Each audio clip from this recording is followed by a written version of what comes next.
আসসালামু আলাইকুম, সবাইকে স্বাগতম।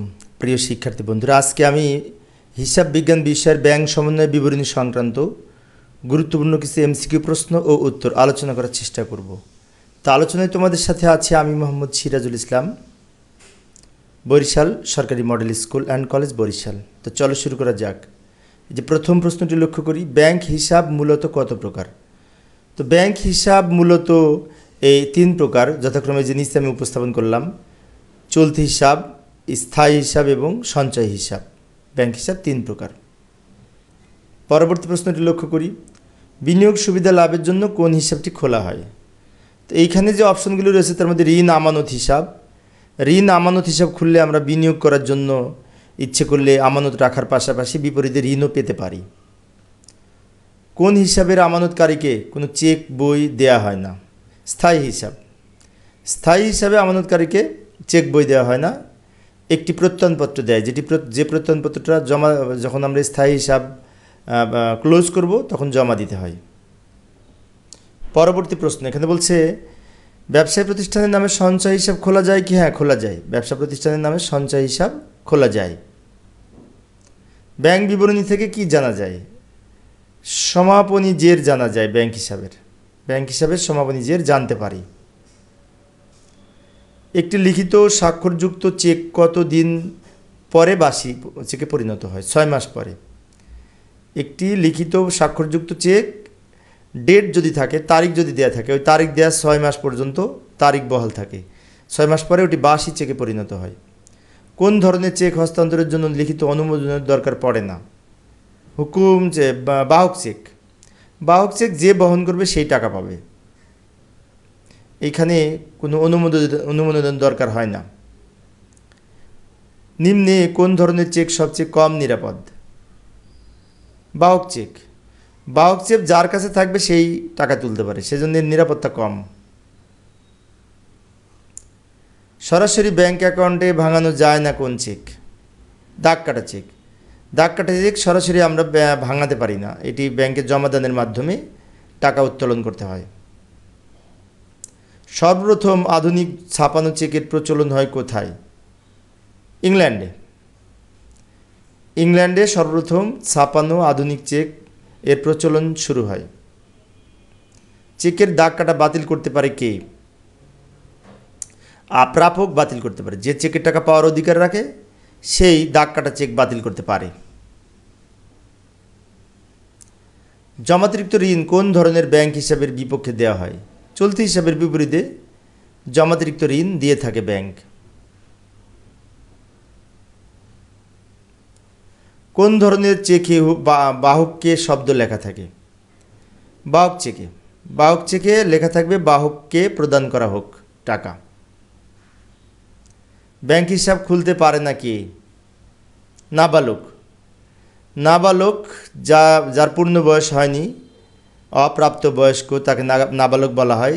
এরা ব্যাংক হিসাব খুলতে পারে না, তবে তার আব্বু আম্মুর সাথে নাম সংযোজন করে খুলতে পারে, কিন্তু তার বাই নেমে নিজের নামে অ্যাকাউন্ট খুলতে পারে না নাবালক।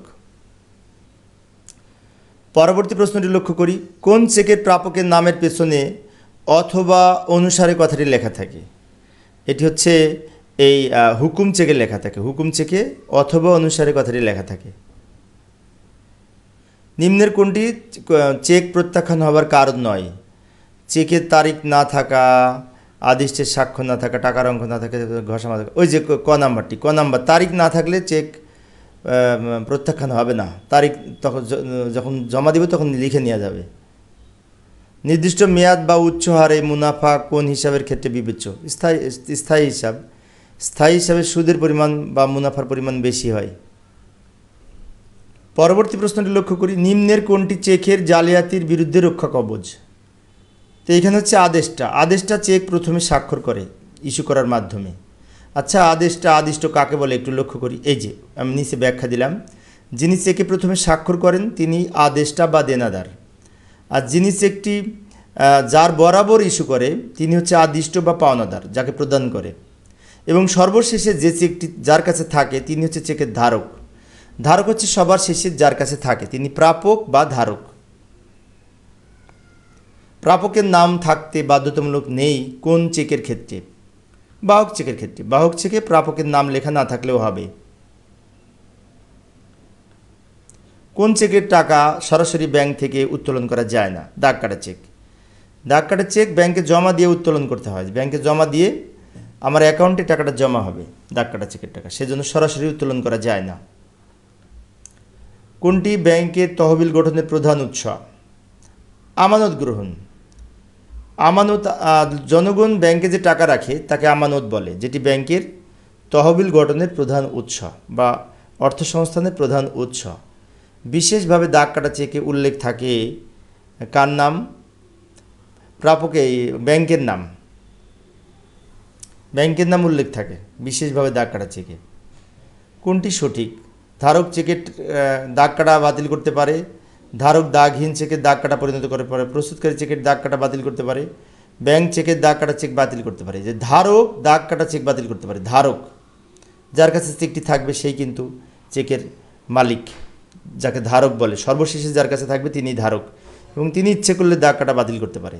চেকের আবশ্যক পক্ষ কয়টি? আবশ্যক পক্ষ হচ্ছে তিনটি পক্ষ কী কী লক্ষ্য করি? আদেষ্ট, আদিষ্ট এবং ব্যাংক। আদেষ্টা, আদিষ্ট এবং ব্যাংক। আদেষ্টা হচ্ছে যিনি স্বাক্ষর করেন চেকে, আদিষ্ট হচ্ছে যার কাছে চেকটা থাকে, যিনি চেকটা পায়, আর ব্যাংক তো চেকের টাকা পরিশোধ করে। কোন চেক ভাঙানোর জন্য ব্যাংক হিসাব দরকার হয় না? এই ভ্রমণকারী চেক। ভ্রমণকারী চেক ভাঙানোর জন্য ব্যাংক অ্যাকাউন্টের দরকার হয় না। পরবর্তী প্রশ্নটি লক্ষ্য করি, চেক কার দ্বারা অনুমোদিত হতে পারে? ধারক কর্তৃক। ধারক ইচ্ছে করলে চেক অন্যকে অনুমোদন করতে পারে এবং যার নিকট চেকটি অনুমোদিত হয় তাকে বলা হয় অনুমোদন বলে প্রাপক। ব্যবসা প্রতিষ্ঠানের জন্য উপযোগী হিসাব কোনটি? চলতি হিসাব। চলতি হিসাব উপযোগী, কারণ চলতি হিসাবে ইচ্ছে মতো টাকা জমা দেওয়া যায়, তোলা যায়। চেক হারিয়ে গেলে সবার আগে কোন ব্যবস্থা গ্রহণ করা দরকার? সংশ্লিষ্ট ব্যাংকে আগে জানাতে হবে, সংশ্লিষ্ট ব্যাংকের সাথে আগে যোগাযোগ করতে হবে সবার আগে, তারপরে ব্যাংকের পরামর্শ অনুযায়ী কাজ করতে হবে। সঞ্চয় হিসাব টাকা জমা দেওয়া যায় সপ্তাহে, প্রতিদিন তো জমা দেওয়া যায়। সঞ্চয় হিসাবে প্রতিদিন জমা দেওয়া যায়, জমা যখন ইচ্ছা তখন দেওয়া যায় সঞ্চয় হিসাব বা চলতি হিসাবে। এই যে প্রতিদিন জমা দেওয়া যায়, কিন্তু সপ্তাহে 2 বারের বেশি তোলা যায় না। সঞ্চয় হিসাবের একটা বৈশিষ্ট্য, জমা প্রতিদিন দেওয়া যাবে কিন্তু সপ্তাহে 2 বার তোলা যায়। পরবর্তী প্রশ্নটি লক্ষ্য করি, ব্যাংক বিবরণী প্রদান করা হয় কেন? জমাকারী ও আমানতকারী ব্যাংকের সুবিধার্থে, ব্যাংক এবং জমাকারী দুজনের সুবিধার্থে। পরবর্তী প্রশ্নটি লক্ষ্য করি, চলতি হিসাবের টাকা উত্তোলন করা যায় সপ্তাহে 2 বার, 3 বার, 1 বার, এখানে যতবার ইচ্ছে তোলা যায় চলতি হিসাবের টাকা। পরবর্তী প্রশ্ন, নিম্নের কোন শ্রেণীর মানুষের জন্য চলতি হিসাব খোলার সুবিধার জন্য? এই ব্যবসায়ীদের জন্য চলতি হিসাব সুবিধা। ব্যাংক কেন মক্কেলের নমুনা স্বাক্ষর রাখে? জালিয়াতি ও প্রতারণা দূর করার জন্য মক্কেলের স্বাক্ষর রাখে। ওই যে চেকে আমরা যখন চেকের টাকা তুলতে যাই তখন কিন্তু স্বাক্ষর মিলাই, এটা জালিয়াতি দূর করার জন্য। কোন একক ব্যক্তির ব্যাংক হিসাব সাধারণত কে পরিচালনা করে? আমানতকারী নিজেই পরিচালনা করবে। আবার কে পরিচালনা করবে? আমানতকারী নিজেই। একজন কন্ট্রাক্টরের জন্য কোন হিসাব উপযোগী? কন্ট্রাক্টর তো যখন ইচ্ছা তখন টাকা তুলবে, হঠাৎ করে লাগতে পারে, চলতি হিসাব। কন্ট্রাক্টর তো একজন ব্যবসায়ী, সেজন্য চলতি হিসাব। পরবর্তী প্রশ্নটি লক্ষ্য করি, একজন পেনশনভোগী কর্মচারীর জন্য কোন ধরনের ব্যাংক হিসাব লাভজনক? স্থায়ী হিসাব। স্থায়ী হিসাব লাভজনক পেনশন হোল্ডারের জন্য। নগদান বই কে সংরক্ষণ করে? আমানতকারী। আমানতকারী নগদান বই সংরক্ষণ করে, আর ব্যাংক সংরক্ষণ করে পাস বই বা ব্যাংক বিবরণী। এই যে ব্যাংক বিবরণী কে সংরক্ষণ করে? ব্যাংক। ব্যাংক আমার হিসাবের জন্য যে বই সংরক্ষণ করে তার নাম ব্যাংক বিবরণী, এর আর এক নাম পাস বই। আর আমানতকারী নগদান বই সংরক্ষণ করে, নগদান বইয়ের ব্যাংক হিসাবটা রাখে। পরবর্তী প্রশ্ন, ব্যাংকে কোন হিসাব খোলার জন্য কোনো পরিস্থিতির প্রয়োজন হয় না? স্থায়ী হিসাব। একজন ছাত্র বা চাকরিজীবীর জন্য নিচের কোন হিসাব উত্তম? অবশ্যই সঞ্চয় হিসাব। সঞ্চয় হিসাব ছাত্রের জন্য, চাকরিজীবীদের জন্য সুবিধাজনক। আর ব্যবসায়ীদের জন্য চলতি হিসাব। কোনো ব্যাংকে হিসাব খোলার জন্য সর্বপ্রথম প্রয়োজন কোনটি? নির্দিষ্ট জমা রসিদ আবেদনপত্র সংগ্রহ করা। খোলার জন্য তো আবেদনপত্র আগে নিতে হবে, তাই না? সংগ্রহ করতে হবে। হিসাব খোলার জন্য আবেদনপত্র সংগ্রহ করতে হবে, এটি প্রথম কাজ। কোনো হিসাবে এককালীন নির্দিষ্ট সময়ের জন্য টাকা জমা রাখা হয়। স্থায়ী হিসাবে এককালীন টাকা জমা দেওয়া হয়, বারবার জমা দেওয়া হয় না, এবং নির্দিষ্ট সময়ের জন্য 5 বছর, 2 বছর, 3 বছর মেয়াদি। কোন হিসাবে টাকা নির্দিষ্ট মেয়াদ পূর্তির পূর্বে উঠালে সুদ পাওয়া যায় না? স্থায়ী হিসাব। তবে বর্তমানে অনেক সময় এখন আবার স্থায়ী হিসাবে টাকা যদি উত্তোলন করা হয় তাহলে সঞ্চয়ী হারে ব্যাংক, সঞ্চয়ী আমানতের হারে ব্যাংক সুদ প্রদান করে। এটা ব্যাংক টু ব্যাংক ভেরি করে, এক এক ব্যাংকে এক রকম নিয়ম। ব্যাংক মিলকরণ বিবরণীতে বকেয়া চেকসমূহ যা করা হয়, বকেয়া চেকসমূহ ব্যাংক বিবরণী থেকে বিয়োগ করা হয়। ব্যাংক বিবরণী জেরের সাথে বিয়োগ করা হয়, কারণ বকেয়া চেকসমূহ তো ব্যাংক বিয়োগ করবে, পরিশোধ করবে, সেজন্য বিয়োগ করা হয় ব্যাংক বিবরণী থেকে। কোন হিসাবের মুনাফার হার উচ্চ? এটা হচ্ছে স্থায়ী হিসাব। স্থায়ী হিসাব।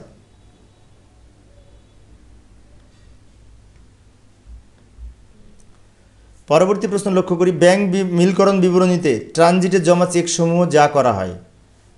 ট্রানজিটের জমা চেকসমূহ বলতে বোঝায় আমি চেক জমা দিয়েছি, ব্যাংকে এখনো টাকাটা জমা হয়নি, তাহলে ব্যাংক যোগ করবে। সেজন্য এই যে ব্যাংক বিবরণী প্রাপ্ত জেরের সাথে যোগ হবে।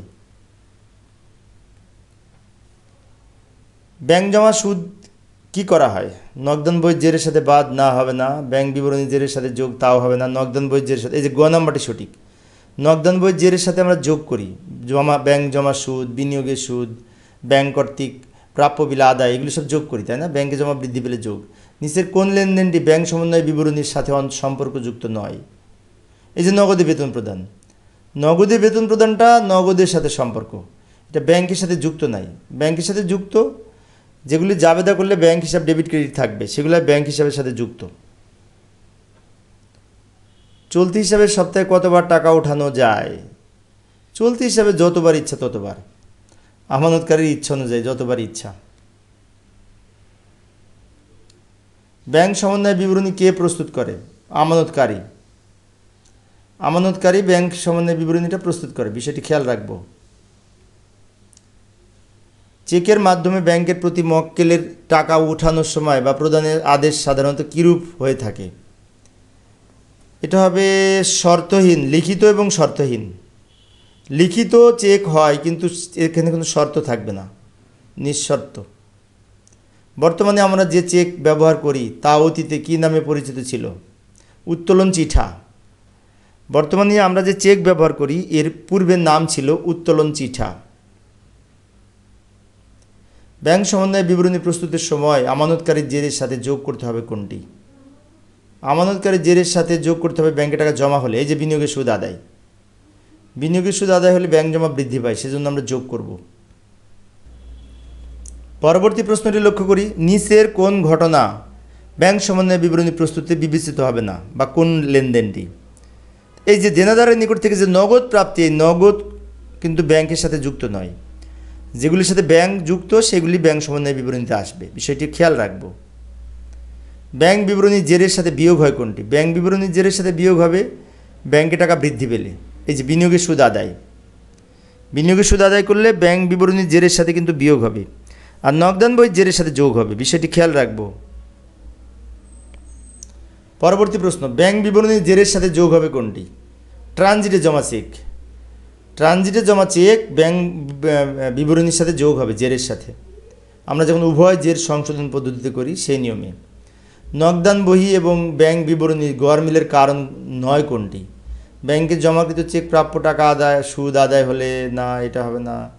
প্রত্যাখ্যাত হলে, এই যে পাওনাদারকে নগদ পরিশোধ করা হলে, পাওনাদারকে নগদ পরিশোধ করা হলে এটা ব্যাংকের সাথে সম্পর্ক নেই, সেজন্য এটা গড়মিলের কারণ হতে পারে না, কারণ এটা তো নগদের সাথে ব্যাংক বিবরণীর সাথে সম্পর্ক নাই, এটির সাথে কোনো। ব্যাংক সংক্রান্ত লেনদেনগুলি কারণ হতে পারে। ব্যাংক বিবরণী কি? ব্যাংক কর্তৃক প্রস্তুতকৃত একটি বিবরণী যেটি মক্কেলকে সরবরাহ করে।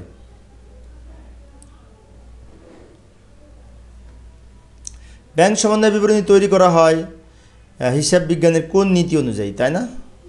হিসাব বিজ্ঞানের যে পূর্ণ প্রকাশ নীতি আছে পূর্ণপ্রকাশ নীতির মূল কথা হচ্ছে সব কিছু পরিপূর্ণভাবে প্রকাশ করতে হবে। সেই নীতি অনুযায়ী এই ব্যাংক সমন্বয় বিবরণী প্রস্তুত করা হয়ে থাকে। ব্যাংক কোনটির জন্য আমানতকারীর হিসাবকে ডেবিট করে? অর্থাৎ ব্যাংক আমানতকারী হিসাবে তখনই ডেবিট করবে যখন ব্যাংকে টাকা কমে যাবে। যে ব্যাংক কর্তৃক চার্জ কর্তন, ব্যাংক কর্তৃক চার্জ কর্তন করলে ব্যাংক আমার অ্যাকাউন্ট থেকে ডেবিট করে টাকা কমাই দিবে। পরবর্তী প্রশ্নটি লক্ষ্য করি, ব্যাংক কোনটির জন্য আমানতকারীর হিসাবকে ডেবিট করে? অর্থাৎ ব্যাংক আমার অ্যাকাউন্টে তখনই ডেবিট করবে যখন আমার অ্যাকাউন্টে টাকা কমে যাবে। তো যে ব্যাংক কর্তৃক চার্জ কর্তন করলে ব্যাংক জমা কমে যায়, সেজন্য এটা ব্যাংক আমার অ্যাকাউন্ট থেকে ডেবিট করবে, অর্থাৎ আমানতকারীর হিসাব থেকে ডেবিট করবে। পরবর্তী প্রশ্ন, ব্যাংক বিবরণীর ডেবিট উদ্ধৃত দ্বারা ব্যাংক জমাতিরিক্ত বোঝায়। ব্যাংক জমাতিরিক্ত বোঝায় ব্যাংক বিবরণীর ডেবিট উদ্ধৃত। আমানতকারীর বইতে নিম্নের কোন সমন্বয় আইটেমের জন্য জাবেদা দাখিলার প্রয়োজন হয়? Bank charge. ব্যাংক চার্জ তো নগদান বইতে লেখা হয় না, সেই জন্য এটা জাবেদা দিতে হয়। আর অন্যগুলি নগদান বইতে লেখা হয়েছে, সেই জন্য অন্যগুলি জাবেদা হবে না। আমানতকারী তার ব্যাংক সংক্রান্ত লেনদেন লিপিবদ্ধ করে কোথায়? নগদান বইতে। আমানতকারী যে 3 ঘরে 2 ঘরে নগদান বইয়ের ছক অঙ্কন করে সেখানেই ব্যাংক সংক্রান্ত লেনদেন লেখে। ব্যাংক বিবরণী ক্রেডিট উদ্বৃত্ত দ্বারা কি বোঝায়? ব্যাংক বিবরণীর ক্রেডিট উদ্বৃত্ত দ্বারা ব্যাংক জমা বোঝায়। ব্যাংকে জমা বোঝায়, অর্থাৎ ব্যাংকে আমার টাকা জমা আছে বোঝায় ক্রেডিট উদ্বৃত্ত দ্বারা। বিষয়টি খেয়াল রাখবো। আবার নগদান বইয়ের ক্রেডিট উদ্বৃত্ত কিন্তু ব্যাংক জমাতিরিক্ত বোঝায়। পরবর্তী প্রশ্নটি লক্ষ্য করি, ব্যাংক সমন্বয় বিবরণী প্রস্তুত করা হয় কখন? এখানে যে অপশনগুলো রয়েছে তার মধ্যে যে নির্দিষ্ট সময়ে ব্যাংক বিবরণী পাওয়ার পর, অর্থাৎ ব্যাংক স্টেটমেন্ট তোলার পরে আমরা যখন দেখব কোনো গরমিল আছে তখনই ব্যাংক সমন্বয় বিবরণী প্রস্তুত করব। ব্যাংক স্টেটমেন্টের আর এক নাম হচ্ছে ব্যাংক বিবরণী। ব্যাংক মিলকরণ বিবরণীর মূল উদ্দেশ্য কি? নগদান বই এবং ব্যাংক বিবরণীর মধ্যে ব্যালেন্স মিলকরণ। এই ক নাম্বারটি সঠিক উত্তর। আসল উদ্দেশ্য হচ্ছে দুটোর মিল করব। পরবর্তী প্রশ্ন, নিচের কোনটি ব্যতীত সবগুলোর জন্য আমানতকারী কর্তৃক দাখিলা দিতে হয়? তো এই ক্ষেত্রে এই যে ব্যাংকের ভুল সমূহ, এর জন্য আমানতকারী কোনো জাবেদা করবে না। জাবেদা করবে যেগুলো ব্যাংক আদায় করেছে বা কর্তন করেছে কিন্তু নগদান বইতে লেখা হয়নি, সেগুলো নিয়ে জাবেদা করবে। ধারে পণ্য ক্রয় বিক্রয় করার সময় ব্যাংক তার মক্কেলকে আর্থিক সংহতি প্রমাণের জন্য কোনটি দেওয়া হয়? Letter of credit. এলসি প্রদান করে থাকে ব্যাংক, পণ্য ক্রয় বিক্রয় করার সময় এলসি প্রদান করে থাকে, লেটার অফ ক্রেডিট বলে। বিদেশে বিশেষ করে টাকা পরিশোধের সময় এলসি খোলা হয়। যদি নগদান বইও ব্যাংক বা ব্যাংক বিবরণীর যে কোনো একটির উদ্বৃত্ত নিয়ে অঙ্ক শুরু হয়, তাহলে যোগ বিয়োগের ক্ষেত্রে যেটি নির্ণয় হয় তাকে বলে, একটা নিয়ে অঙ্ক শুরু হলে তাকে বলে একক জের পদ্ধতি, আর উভয় নিয়ে অঙ্ক শুরু হলে তাকে বলে উভয় জের সংশোধন পদ্ধতি। পরের প্রশ্নটি লক্ষ্য করি, ব্যাংক বিবরণী ক্রেডিট ব্যালেন্স মানে কি বোঝায়? ব্যাংক বিবরণীর ক্রেডিট ব্যালেন্স বলতে ব্যাংক জমা বোঝায়। ব্যাংক বিবরণ অনুযায়ী নগদান বই অনুযায়ী জমা বোঝায়। নগদান বইয়ের ভুল থাকলে তা সংশোধন করতে পারে কে? আমানতকারী। নগদান বইয়ের ভুল সংশোধন করে আমানতকারী, কারণ আমানতকারী নগদান বই তৈরি করে। নিচের কোনটি ক্রেডিট মেমোরেন্ডাম? ক্রেডিট মেমোরেন্ডাম বলতে বোঝায় ব্যাংকে টাকা জমা হয়েছে তার জন্য দলিল। এই যে ব্যাংক কর্তৃক প্রাপ্য বিলের নোট আদায়। ক্রেডিট মেমোরেন্ডাম হচ্ছে আমার অ্যাকাউন্টে টাকা জমা হয়েছে তার জন্য যে ডকুমেন্ট সংগ্রহ করে ব্যাংক, সেটি ক্রেডিট মেমোরেন্ডাম। নিচের কোনটি ব্যতীত অন্যগুলো ডেবিট মেমোরেন্ডাম? তো ডেবিট মেমোরেন্ডাম এখানে বলতে বোঝাচ্ছে কোনটি ডেবিট মেমোরেন্ডাম না। এই যে অর্জিত সুদ ব্যাংক আমার অ্যাকাউন্টে জমা করে, এর জন্য ক্রেডিট মেমোরেন্ডাম দরকার হয়। অর্থাৎ ডেবিট মেমোরেন্ডাম হচ্ছে যেগুলি পরিশোধ করে আমার ব্যাংক থেকে, সেগুলির জন্য দলিল। তাহলে ক, খ এবং ঘ এগুলোর জন্য ডেবিট মেমোরেন্ডাম সংরক্ষণ করে, বাট গ এর জন্য ক্রেডিট মেমোরেন্ডাম। এখানে বলেছে কোনটি ব্যতীত, সেজন্য আলাদা যেটি সেটি উত্তর। আমানতকারী ব্যাংকে টাকা জমা দিলে ব্যাংক আমানতকারীর হিসাবকে কি করে? ক্রেডিট করবে। আমানতকারী, আমি যখন ব্যাংকে অ্যাকাউন্টে আমার টাকা জমা দিব তখন আমার অ্যাকাউন্টে ব্যাংক ক্রেডিট করবে, আর আমার নগদান বইতে আমরা ডেবিট দিকে লিখব। পরের প্রশ্নটি লক্ষ্য করি, যেগুলো নগদান বইতে লিপিবদ্ধ হয়নি সংশোধিত ব্যাংক সমন্বয় বিবরণী পদ্ধতিতে, সেগুলো কার সাথে সমন্বয় করতে হবে? নগদান বইয়ের সাথে। যেগুলো নগদান বইতে হয়নি, লেখা হয়নি, সেগুলো নগদান বইয়ের সাথে সমন্বয় করব। একক উদ্বৃত্ত পদ্ধতিতে নগদান ব্যাংক সমন্বয় বিবরণী প্রস্তুতের কয়টি প্রণালী?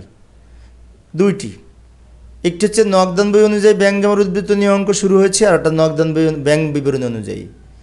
আসলামের নগদান বই অনুযায়ী ব্যাংক জমাতিরিক্তের পরিমাণ 30,000 টাকা, কিন্তু নিম্নলিখিত কারণে গরমিল দেখা যায়। ব্যাংক কর্তৃক সুদ মঞ্জুর, এটা বিয়োগ হবে। ব্যাংক কর্তৃক চার্জ করতেন, এটা যোগ হবে। তাহলে আমাদের উত্তর হবে এই 30,000-এর সাথে 1,000 বিয়োগ 500 যোগ করে মনে হয় 29,500। এই যে আমি নিচে দেখিয়ে দিলাম, কারণ এটি হচ্ছে বিপরীত নিয়ম। নগদান বই অনুযায়ী ব্যাংক জমার অতিরিক্ত মানে কি, ব্যাংকে জমা কম থাকলে যোগ, বেশি থাকলে বিয়োগ হবে। জনাব আসলামের নগদান বই অনুযায়ী জমার পরিমাণ, এটা আবার সোজা নিয়ম, তাই না? এটা আবার উল্টা হবে। 30,000-এর সাথে 1,000 যোগ 500 বিয়োগ করে 30,500 হবে। এই যে নিচে আমি দেখিয়ে দিলাম। নগদান বই অনুযায়ী ব্যাংক জমার উদ্বৃত্ত নিয়ে অঙ্ক শুরু হলে ব্যাংকে টাকা বাড়লে যোগ, কমলে বিয়োগ, সেজন্য 1 নাম্বার যোগ হবে, 2 নাম্বার বিয়োগ হবে। আমানতকারী ব্যাংক হইতে উত্তোলন করলে ব্যাংক আমানতকারী হিসাবকে কী করবে? ডেবিট করবে। ব্যাংকে জমা কমে গেলে ব্যাংক ডেবিট করবে। আমার অ্যাকাউন্টে যদি ব্যাংকের জমা কমে যায় তাহলে কিন্তু ব্যাংক ডেবিট করবে, বিষয়টি খেয়াল রাখবো। জনাব আসলাম নগদান বই অনুযায়ী জমার পরিমাণ 30,000 টাকা, গরমিল দেখা যায়। নগদান বই কত টাকা ক্রেডিট করা হয়নি? এটা উদ্দীপক এক, কিন্তু প্রশ্ন আলাদা। তোমাদের মনে হতে পারে একই প্রশ্ন বারবার, না বারবার না, এটা উদ্দীপক এক কিন্তু প্রশ্ন আলাদা। এখানে প্রশ্ন বলেছে নগদান বইতে কত টাকা ক্রেডিট করা হয়নি, মানে কত টাকা বিয়োগ করা হয়নি। 500 টাকা। 500 টাকা নগদান বই থেকে বিয়োগ করা হয়নি, মানে ক্রেডিট করা হয়নি। পরবর্তী প্রশ্নটি লক্ষ্য করি, এখানে বলছে আশিসের ব্যাংক সমন্বয় বিবরণী। আশিস একজন ব্যক্তির নাম। ব্যাংক বিবরণী মোতাবেক ব্যাংক জমাতিরিক্তের পরিমাণ 20,000 টাকা, অর্থাৎ এটি হচ্ছে নগদান বই অনুযায়ী ব্যাংক জমার উদ্বৃত্ত। তো এটার সাথে যে দেনাদার সরাসরি জমা দিচ্ছে এটি যোগ হবে, জমাকৃত চেক অনাদায় এটা বিয়োগ হবে, বিমা প্রিমিয়াম পরিশোধ এটি বিয়োগ হবে। যোগ বিয়োগ করে সম্ভবত 21,000 টাকা উত্তর হবে। এই যে নিচে দেখিয়ে দিলাম, যেগুলো ব্যাংকে বাড়ছে যোগ, কমে গেলে বিয়োগ। এই 20,000-এর সাথে 4,000 যোগ আর বাকি দুটো বিয়োগ। পরের প্রশ্নটি লক্ষ্য করে ওই উদ্দীপকের আলোকে বলছে নগদান বইতে কত টাকা ডেবিট করা হয়নি, অর্থাৎ কত টাকা নগদান বইতে যোগ করা হয়নি সেটা বোঝাচ্ছে। এই যে ব্যাংক জমা করেছে দেনাদারের কাছ থেকে, এইটা 4,000 উত্তর হবে। এত টাকা ডেবিট করা হয়নি ব্যাংক নগদান বইতে। পরবর্তী প্রশ্নটি লক্ষ্য করি, হাসানের নগদান বই অনুযায়ী ব্যাংক হিসাবের ক্রেডিট উদ্বৃত্ত মানে কি, এটা ব্যাংক জমাতিরিক্ত এত টাকা, নিম্নলিখিত কারণে গরমিল দেখা দেয়। প্রশ্নে বলেছে হাসানের নগদান বই অনুযায়ী জমার পরিমাণ কত, তো উল্টা নিয়ম। 30,000-এর সাথে 1,000 যোগ আর বাকি দুটো বিয়োগ। এই যে এটা সঠিক উত্তর হবে 23,000। এই যে 30,000-এর সাথে 1,000 যোগ আর ব্যাংকে জমা বৃদ্ধি পেলে সেগুলো বিয়োগ হয়, 23,000 উত্তর। পরের প্রশ্ন ওই প্রশ্নই, কিন্তু আলাদা, উদ্দীপক এক কিন্তু প্রশ্ন আলাদা। এখানে বলছে ব্যাংক কর্তৃক ক্রেডিটকৃত অর্থের পরিমাণ কত। ক্রেডিট, ব্যাংক ক্রেডিট করেছে, যে প্রাপ্য বিল আদায় করেছে, এইটা 3,000 টাকা। পরবর্তী প্রশ্ন, হাসানের নগদান বই অনুযায়ী ব্যাংক জমার পরিমাণ 30,000 টাকা। এখানে একটা প্রশ্ন আছে, ক্যাশিয়ার ভুলবশত দেনাদার কর্তৃক ব্যাংকে 500 টাকার পরিবর্তে এই 5,000 লিখছে, মানে আমাদের যোগ করা দরকার ছিল 500, করেছি 5,000, 4500 বেশি যোগ করেছি। সেই 4500 30,000 থেকে বিয়োগ হলে উত্তর হবে 25,500। এই যে নিচে দেখিয়ে দিলাম, 30,000 থেকে 4500 বিয়োগ করে 25,500। 4500 কীভাবে হলো, এই যে 500 লেখার কথা ছিল, লিখেছি 5,000, তো 4500 বেশি লিখেছি, সেই 4500 এখানে বিয়োগ করেছি। মিস্টার বুলবুল 2020 সালের 31শে ডিসেম্বর তারিখে নগদান বই মোতাবেক ব্যাংক জমার উদ্বৃত্ত 40,000 টাকা। খোঁজ নিয়ে জানা গেল 5,000 টাকা, 6,000 টাকা, 7,000 টাকা 3টি চেক ইস্যু করা হয়েছিল। প্রথম 2টি চেক ব্যাংকে উপস্থাপন হয়নি, তো উপস্থাপন না হলে যোগ হবে, তাই না? তো উপস্থাপন কোনটি কোনটি হয়নি, প্রথম 2টি, কারণ 5 আর 6 এই দুইটা 11,000, এই 40,000-এর সাথে যোগ হবে, তাহলে উত্তর হবে কত, 51,000। এই যে নিচে দেখিয়ে দিলাম, 40,000-এর সাথে এই প্রথম 2টা চেক যোগ হবে, কারণ ব্যাংকে উপস্থাপন না হলে যোগ হয়, এটা আমরা জানি। ব্যাংক সম্বন্ধে বিবরণী আমরা যারা প্রস্তুত করেছি। পরবর্তী প্রশ্নটি লক্ষ্য করি, মিস্টার বাবুলের 2020 সালের 31শে ডিসেম্বর তারিখে ব্যাংক বিবরণী মোতাবেক, এখান থেকে কিন্তু বলা আছে ব্যাংক বিবরণী মোতাবেক, অর্থাৎ উল্টা হবে। উল্টা হবে মানে কি, এই 40,000-এর সাথে এই প্রথম 2টা বিয়োগ হবে, 11,000 বিয়োগ করে 29,000 উত্তর। একই উদ্দীপক কিন্তু একটু আলাদা আছে। আগে ছিল নগদান বই মোতাবেক, আর এখানে আছে ব্যাংক বিবরণী মোতাবেক, অর্থাৎ উল্টা নিয়ম হবে। আগে যেটা যোগ করেছি এখন সেটা বিয়োগ। এই যে এখন বিয়োগ করতে হবে দুইটাই। মিস্টার মুবিনের 2020 সালের 31শে ডিসেম্বর তারিখে নগদান বই মোতাবেক ব্যাংক জমা এত টাকা। পরবর্তীতে দেখা গেল যে 5,000 টাকার একটি প্রাপ্য বিল 4,800 টাকায় ভাঙানো হয়েছে, পরে মেয়াদ শেষে প্রত্যাখ্যাত হয়েছে, তাই না? তো ব্যাংক বিবরণী মোতাবেক উদ্বৃত্ত কত?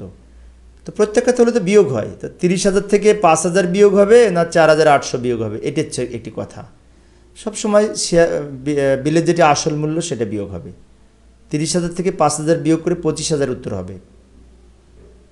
প্রত্যাখ্যাত হলে যেটা ফেস ভ্যালু বিলের আসল মূল্য 5,000, ওইটা বিয়োগ হবে। বিষয়টি খেয়াল রাখবো। এই যে বিয়োগ করে দেখিয়ে দিয়েছি নিচে। পরবর্তী প্রশ্নটি লক্ষ্য করি। এখানে বলছে ব্যাংক বিবরণী মোতাবেক ব্যাংক জমার উদ্বৃত্ত 30,000 টাকা। আবার প্রশ্নেও বলেছে ব্যাংক বিবরণী মোতাবেক ব্যাংক উদ্বৃত্ত কত। তার মানে কি এই 30,000-ই উত্তর হবে। কিন্তু এই প্রশ্নটা আমি একটু আইকিউ টাইপের প্রশ্ন দিয়েছি, অনেকে যোগ বিয়োগ করবে, আসলে কিছুই হবে না, ওই 30,000 টাকায় উত্তর হবে, সেজন্য লাল কালার দিয়ে রেখেছি আমি। আইকিউ টাইপের প্রশ্ন।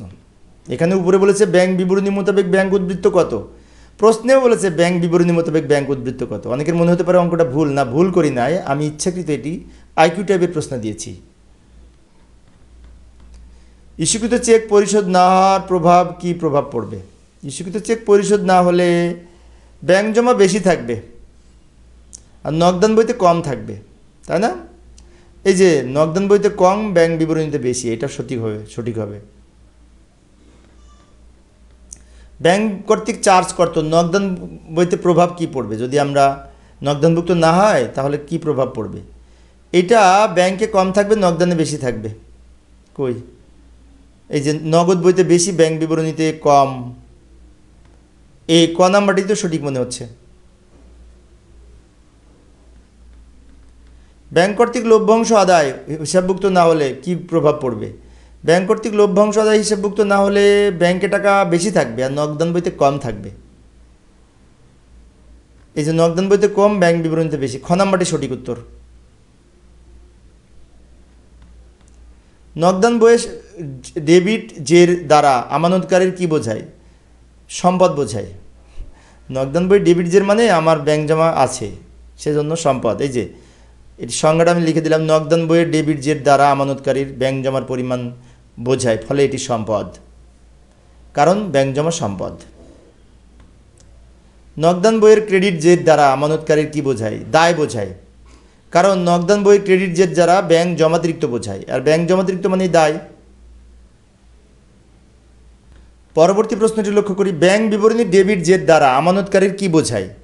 ব্যাংক বিবরণী ডেবিট জের মানে নগদান বইয়ের জমাতিরিক্ত অর্থাৎ দায় বোঝায়, দায়। এই যে লক্ষ্য করি, ব্যাংক বিবরণী ডেবিট জের দ্বারা আমানতকারীর ব্যাংক জমাতিরিক্ত বোঝায়, এটি দায়, ব্যাংক জমাতিরিক্ত দায়, বিষয়টি খেয়াল রাখবো।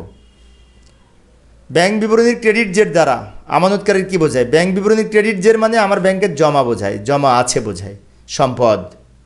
সেজন্যই যে আমি নিচে লিখে দিলাম, ব্যাংক বিবরণীর ক্রেডিট জের দ্বারা আমানতকারীর জমার পরিমাণ বোঝায়, অর্থাৎ জমার পরিমাণ সম্পদ। নগদান বইয়ের উদ্বৃত্ত বোঝায়, যেটি সম্পদ।